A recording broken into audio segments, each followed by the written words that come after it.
ce retour à la maison, est-ce que c'est pas l'affiche idéale finalement pour l'emballage Bon, c'est bien dans le sens où effectivement ça attire du monde, parce que on les a déjà rencontrés 2 fois à domicile dans le passé, et à chaque fois c'est une affiche avec du monde.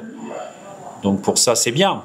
Mais maintenant ça reste Saint-Étienne, et avec leur capacité, leur qualité à gagner des matchs quand même s'il reste sur une défaite là, mais c'est vrai que c'est quand même une équipe qu'on a gagné quelques-uns depuis le début de la saison.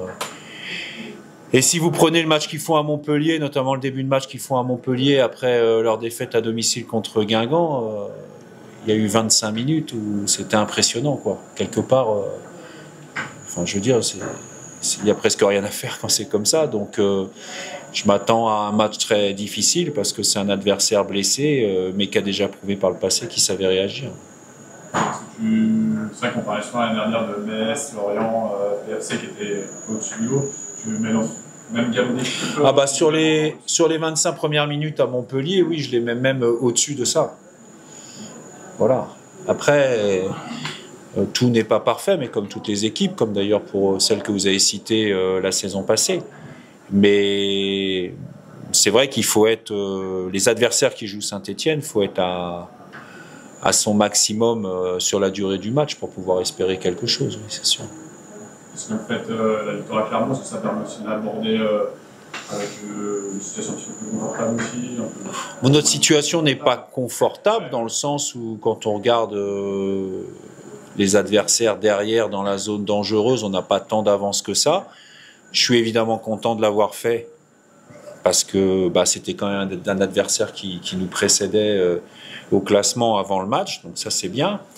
Maintenant, 12 points dans un championnat de 34 matchs, on sait déjà que c'est pas suffisant pour atteindre l'objectif prioritaire d'un club comme le nôtre. Donc voilà, 3 points en jeu contre Saint-Étienne, et puis en plus c'est quand même une semaine avec, il faudra rejouer le mardi à Rodez, il faudra rejouer le vendredi contre Boulogne, donc oui, c'est une semaine avec beaucoup de points en jeu. C'est vrai que oui, aujourd'hui vous êtes 12 points, vous n'êtes pas aussi loin de la place de barragiste du Mans que de la relégation. Comment tu sens Comment tu imagines tourner un peu la saison, quoi? C'est le championnat de Ligue 2. À la fin de ce match-là, on sera à peine au tiers. On n'y sera pas encore. Voilà, il y a encore beaucoup de points à distribuer. Il y a encore beaucoup de choses qui vont se passer. Comme je le dis tous les ans, tout va se décider dans le dernier tiers. Bon, après, voilà, faut pas arriver dans le dernier tiers avec trop de retard non plus. Donc, je pense qu'on a des choses aussi qui se mettent en place petit à petit parce que les joueurs qui arrivent, notamment de niveau inférieur, commencent à prendre conscience et puis se mettre au niveau petit à petit, commencent à acquérir aussi ce qu'on souhaite faire sur le terrain. Donc tout ça prend du temps, mais comme il y a un bon état d'esprit, on sent que l'équipe avance. Après, il y a de l'adversité tous les week-ends et ça, forcément, c'est compliqué. Là, sur Saint-Étienne, à la fois le retour au Parc des Sports, est-ce que tu sens un engouement autour de l'équipe, autour du club? Il y a beaucoup de satisfaction, du plaisir de retrouver nos supporters, du plaisir de retrouver notre environnement, ça c'est une certitude. Après, le danger, c'est de mettre un peu trop de plaisir, de joie, d'enthousiasme sur tout ce qui entoure un match et d'oublier que sur le terrain, il y a un adversaire de qualité qui plus est et qu'il faut, avec lequel il faut être capable de rivaliser pour prendre 1 ou 3 points. Donc à la fois heureux mais vigilant parce que il faut pas que le danger sur ces matchs-là, c'est de penser plus la semaine aux invitations, au retour au Parc des Sports, la pelouse, le nouvel éclairage, etc. Enfin tout ce qui est à côté, qui viendra une habitude petit à petit, qui est une nouveauté, mais en même temps qui fait sortir du match parce que les ingrédients pour gagner un match, que ce soit dans un nouveau stade, un ancien stade, une bonne pelouse, une ancienne pelouse, une bonne pelouse, ça change pas. Et c'est là-dessus qu'il faut être concentré. C'est ça qui est dur. Cette rénovation, vous la voyez comment, vous et vos joueurs, justement? Est-ce que c'est vraiment le cadeau de Noël avant l'heure, est-ce que ça va vraiment changer aussi, peut-être vous aider à remonter, à revoir vers le haut aussi pour la suite de la saison? Je peux pas vous dire, j'y suis pas allé. J'ai demandé à y aller la semaine dernière, j'ai pas pu y aller. Donc, et à l'heure où je parle, j'y suis toujours pas allé. Donc, j'ai vu, comme pas mal de personnes qui se baladent au parc des sports. Maintenant, la sensation sur le terrain, on s'entraînera dessus jeudi matin et voilà. Après, je vous en dirai un petit peu plus. J'aurais souhaité m'entraîner davantage, mais ça n'a pas été possible. C'est quoi tu as le plus hâte de retrouver? Est-ce que c'est justement l'ambiance à domicile du monde? Est-ce que c'est cette nouvelle pelouse enfin? Le plus hâte, ouais, c'est de gagner un match à domicile parce que quelque part, à Dijon, on n'en a pas gagné un, même si c'était évidemment pas chez nous, mais c'est de prendre 3 points à domicile. C'est ça dont j'ai le plus hâte. Après, le reste... Est-ce que pour vous, ça a impacté ce début de saison, justement, d'avoir ces matchs à domicile que vous avez pas mal remportés l'année dernière, de les avoir tous oui. à l'extérieur? Oui, évidemment. Alors après, je ne suis pas en train de vous dire, même si je le pense au fond de moi, je pense qu'effectivement, sur les matchs tels qu'ils se sont passés, d'avoir été dans notre stade avec des gens et nos supporters, je pense que ça nous aurait fait prendre quelques points de plus. Mais oui, ça a eu un impact. Et d'ailleurs, ça n'a pas un impact que sur le FC Annecy, ça a eu un impact sur tous les clubs qui sont passés par là plus ou moins longtemps. Est-ce qu'on voit, donc ça va être une nouvelle pelouse, est-ce qu'en fonction du type de pelouse, le jeu change? Non. Pour nous, non. Et encore une fois, la preuve en est, c'est que quand on joue à l'extérieur, on joue souvent sur des bonnes pelouses. Et notre style de jeu, notre manière de faire, notre manière de nous y prendre, elle ne change pas. Donc de ce côté-là, non. On ne changera rien par rapport à ça. Parce que tu as différents choix offensifs. Ton trio offensif, c'est vrai que depuis le début, souvent tu l'as un peu remanié. Enfin, pour moi, il n'y a pas vraiment un 3 qui se dégage clairement. Est-ce que tu es toujours en période de réflexion par rapport à ça? Ou est-ce que tu as en tête quand même le trio idéal? Enfin, comment t'es par rapport à... Il n'y a pas... J'ai pas un trio idéal, j'en ai plusieurs en tête. Le fait que ça n'a jamais pratiquement été le même, c'est aussi quelque chose qui est voulu parce que je trouve qu'on a un effectif à certains postes qui permet de... Parce qu'on pourrait parler du trio de derrière aussi. J'ai le sentiment que c'est des postes où effectivement on peut interchanger des joueurs sans forcément perdre en qualité, mais en ayant parfois des qualités peut-être un peu différentes. Et si vous ne cherchez pas à organiser un turnover dès le début, quelque part, et que vous le faites de manière un peu plus contraint et forcée en fin de saison, les joueurs que vous mettez sur la fin, ils n'ont pas forcément le rythme, ils n'ont pas les habitudes, ils n'ont pas... Et je pense qu'à la fois le turnover, il nuit parfois à une certaine cohésion et habitude de jouer ensemble, mais une fois qu'on a pris l'habitude, justement, on a l'habitude de plusieurs trios ou de plusieurs duos. Et moi, ce que je recherche, c'est des associations. Donc, j'essaye de l'organiser. En tout cas, mon idée, c'est de l'organiser sans y être forcément forcé pour le moment. Après, c'est sûr qu'il faut toujours qu'il y ait de l'efficacité derrière pour prendre des points et gagner des matchs. C'est pas forcément une quête d'en avoir 3 qui se détachent absolument. C'est plus ça peut être interchangeable quelque part. Vous savez, quand vous avez une équipe qui fonctionne, qui gagne beaucoup de matchs, vous avez les 11-12 mêmes et que vous pouvez les mettre 34 matchs de suite, ça va, mais il ne faut pas que vous ayez un problème à la 20e journée en ayant 3 de blessés d'un seul coup. Parce que là, ça peut être compliqué. Voilà, c'est plus... Après, j'aurais un trio qui me mettrait 5 buts par match, j'aurais sûrement un discours différent, mais là, aujourd'hui, compte tenu de ce que je vois et quelque part de différentes possibilités qui s'offrent à moi, encore plus dans une semaine avec 3 matchs, parce que le danger aussi par rapport au match de Saint-Etienne, c'est que tout le monde voit, il y a un engouement Saint-Etienne, mais une fois le match de Saint-Etienne, il faudra vite se projeter sur celui de Rodez. Je ne vous fais pas un dessin à chaque fois qu'on va à Rodez. Donc, et puis derrière, il faudra enchaîner sur Boulogne, qui est dans la même zone que nous au moment où je parle. Donc, l'énergie, il faut pas que... Encore une fois, faut être bien canalisé sur ce qu'il faut faire, sur ce qu'il y a à faire. Et plus on aura de gens qui sont capables de le faire, plus on aura la possibilité de faire une rotation qui ne va pas nuire forcément à l'efficacité de l'équipe. justement sur les attaquants, est-ce que tu sens au quotidien que sur la concurrence, on dit que ça tire souvent vers le haut aussi, parce que là, même eux, ils ne savent pas forcément qui va être reconduit d'une semaine à l'autre. Est-ce que tu sens au quotidien que ça va plus se tirer la bourre, du coup, sur une semaine? Vous savez, quand il n'y a pas trop de concurrence, parce qu'il y a des joueurs qui se détachent en termes de statistiques, notamment puisqu'on parle des joueurs offensifs, vous pouvez dire ce que vous voulez, même si c'est un peu plus, comment dire, acquis, parce qu'il y a des stats pour celui qui ne joue pas. C'est plus acquis pour celui qui ne joue pas, parce qu'il y a des stats pour celui qui joue. Ceci dit, il ne le prend pas très bien non plus. Voilà. Maintenant, regardez ce qui se passe. Alors, on n'est pas un grand club, mais ils aspirent tous quand même à un moment ou à un autre. Vous savez, quand vous les prenez, ils ont tous de l'ambition personnelle, à juste titre. Bon, il suffit juste de regarder ce qui se passe dans les grands clubs. J'ai pas l'impression qu'à Paris, c'est toujours le même trio qui joue. Hein. Il y en a des bons sur le banc. Hein. Ouais. Ben oui. Donc, je veux dire, c'est comme, et c'est ce que on en a déjà parlé, avec Dembélé Ballon d'Or, c'est un de vos confrères dans un quotidien national qui disait, l'attaquant aujourd'hui qui dit moi, faut que je m'économise pour avoir de la fraîcheur devant le but, ça tient plus. Hein. Avec Dembélé Ballon d'Or, ça tient plus. Hein. Voilà. Donc, je pense que si on peut demander ça à des joueurs d'un très haut niveau, on peut demander peut-être moins d'efficacité, parce qu'évidemment, on n'est pas aujourd'hui au niveau de la Champions League, hein, moi non plus.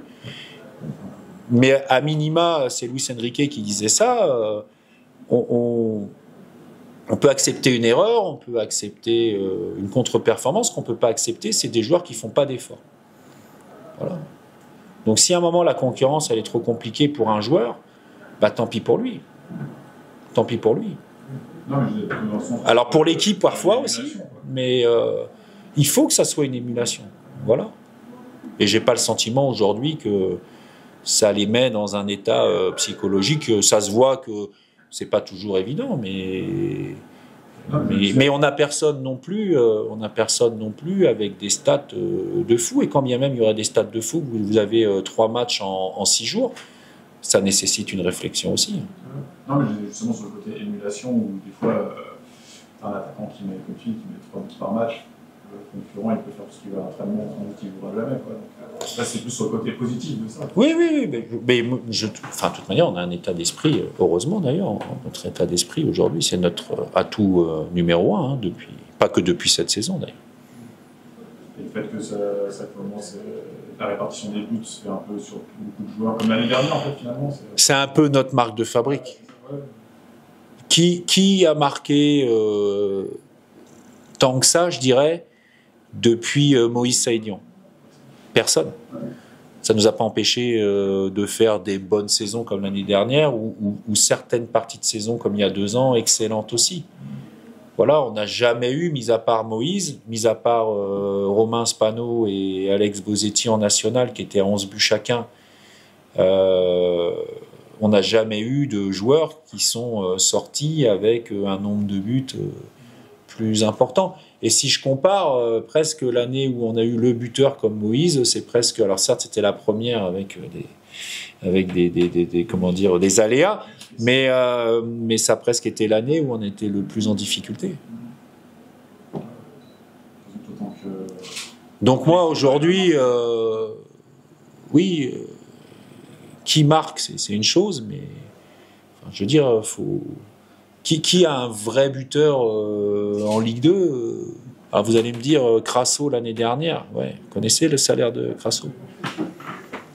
Non, mais je veux dire, je prends cet exemple-là parce qu'il était au PFC, et puis, mais c'est la même chose pour d'autres joueurs qui ont marqué des buts en Ligue 2 dans les saisons précédentes. Voilà, l'année dernière, vous aviez Croupi, mais Croupi, aujourd'hui, je crois que le week-end dernier, il a mis 2 buts en Première Ligue, donc voilà. Ils sont les bienvenus néanmoins, mais bon, voilà. Sur les satisfactions, je pas vu la stat ce matin, là, vous êtes l'équipe qui concédait le moins de tirs. Est-ce que est-ce que c'est votre force en ce moment, quoi, tout simplement? Je peux pas tout dire parce que, bon, de toute manière, les adversaires, ils nous étudient, hein, donc il n'y a pas beaucoup de secrets. Mais on a une manière aussi de faire. Enfin, je veux dire, il y a une logique. On cherche à presser. C'est pas très original de dire qu'Annecy presse, mais on cherche à presser quand même beaucoup. Bon, bah, un des inconvénients, c'est de jouer avec 50 mètres dans son dos. Un des avantages, c'est pas jouer trop longtemps dans ces 30 derniers mètres.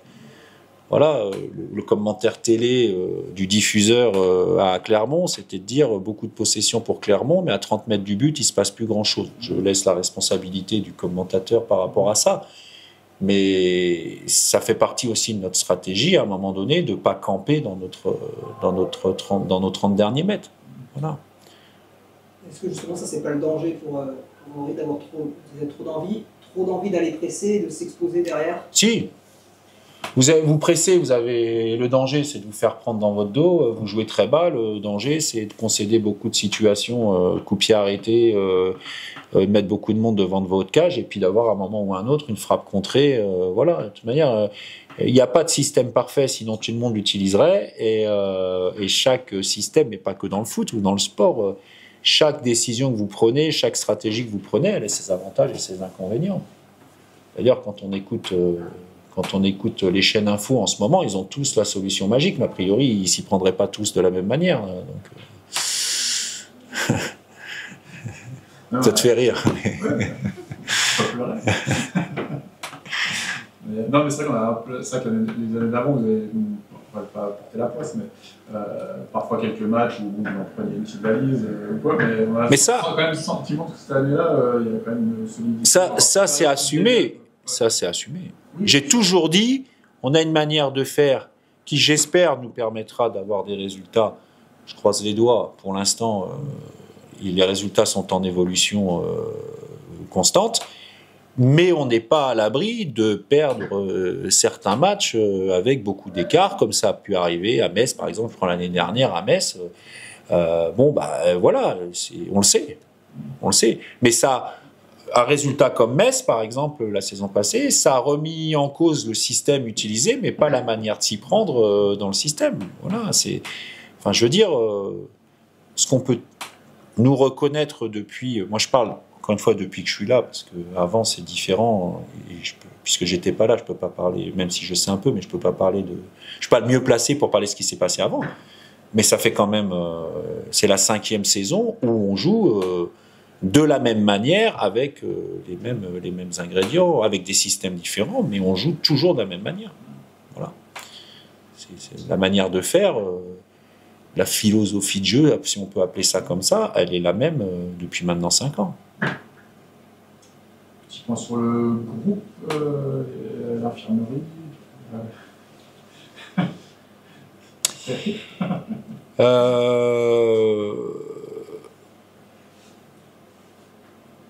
Par rapport, on n'a pas de suspendu. On a un flow Escalès très incertain. Voilà. Vincent Pajot ne sera pas dans le groupe non plus, ne sera pas apte. Cédric Makutungu ne sera pas là non plus. Voilà. Je pense que Bilmaz, en tout cas au moment où je parle, il s'entraînait normalement, donc retour de Bilmaz. Voilà. Paul Venot, retour de Paul Venot aussi dans le groupe à l'entraînement aujourd'hui. Fabrice, retour dans le groupe aussi. Non. Pour l'instant, on verra. Voilà. Coutou ne s'est pas entraîné, mais c'est par mesure de comment dire. On a été prudent, mais il sera probablement dans le groupe aussi. Benama, compte tenu, parce que c'est pareil, ce que je dis, ils font un article aujourd'hui, est-ce que les joueurs qui n'ont pas été libérés par leur club ont joué? Alors, ils sont drôles des fois dans leurs questions. Je pense que quand un joueur n'est pas libéré par son club pour aller en sélection, c'est parce que la compétition n'est pas sur une date internationale, donc voilà. Et 2, c'est qu'on a l'intention de les utiliser. mais on ne peut pas savoir sur une période de 3 semaines, 1 mois à l'avance, combien de fois on va l'utiliser. C'est dépendant de tellement d'aléas. Bon, nous, on a pris... on n'est pas concerné par ça, parce que la décision qu'on a prise pour Hamza Koutoun, de ne pas le libérer, je veux dire, on l'a fait et on l'a quand même beaucoup utilisé pendant cette période-là. Donc ça, c'est la première des choses. On a libéré Meissam aussi parce qu'on avait le sentiment qu'à ce poste-là, il y aurait peut-être moins de fenêtres pour lui pour jouer. Et l'intérêt d'un joueur, c'est quand même d'être sur le terrain, faire des matchs, qui plus est une belle compétition. C'est ce qu'il a fait, ça s'est très bien passé pour lui aussi. Donc, je veux dire, on n'a pas perdu notre temps. Mais bon, c'est au Chili, ça a quand même une implication mentale, c'est de la fatigue. Donc, et il le savait avant de partir. Moi, je lui ai laissé une coupure d'une semaine à son retour, sachant qu'en fonction de ce qui se passe avec des matchs rapprochés, je peux le rappeler à n'importe quel moment. Mais faut être vigilant, ça a des implications de faire partir un joueur. On peut pas dire on laisse partir un joueur, il fait une compétition, il revient, c'est bon, tu as fait une sieste, tu as bien dormi cette nuit, allez, on te remet. Puis après, les joueurs... Après, on fait des campagnes en disant ouais, les joueurs ils sont sursollicités. Enfin, je veux dire, à un moment donné, bon bref, il y a des logiques parfois qui sont un peu bizarres. Mais donc oui, c'est aussi aux responsables que je suis, par rapport à un effectif, de laisser du temps à ces joueurs-là pour récupérer. Donc on va le faire. Donc c'est pour ça il est rentré, mais c'est pour ça que il sera pas pour Saint-Étienne et probablement pour Rodez. Et il reviendra entre Rodez et Boulogne-sur-Mer. Paco, tu me dis. Paco, retour dans le groupe aussi. Ouais, okay. Quand je parle du groupe, je parle de joueurs sélectionnables. Ouais, bien sûr. Flo, c'est... Je vous ai dit qu'il était incertain. Ouais. Voilà. Il a mal. Bah, il est incertain. Okay. Secret médical. De toute manière, tous les blessés, c'est secret médical, normal. Oui. Je ne montre pas le détail. Je suis coach, je ne suis pas médecin. Okay. Dans la liste là, que vous avez citée, il y a pas mal d'anciens joueurs et de blessés, en tout cas là, que vous avez cité. On parle de retour à domicile et de retrouvailles pour le retour au parc des sports, mais il y a aussi ces joueurs qui n'ont jamais joué encore ici à domicile. Ça aurait pu être aussi un point de vigilance sur la stratégie, de se dire que c'est quelque chose qui peut les perturber, qu'ils découvrent un environnement qu'ils n'ont pas encore connu, une nouvelle position, tout ça. Oui, c'est pour ça qu'on va y aller, c'est pour ça qu'on va faire même la préparation de l'entraînement dans les vestiaires, de manière à ce qu'ils s'approprient un petit peu le lieu.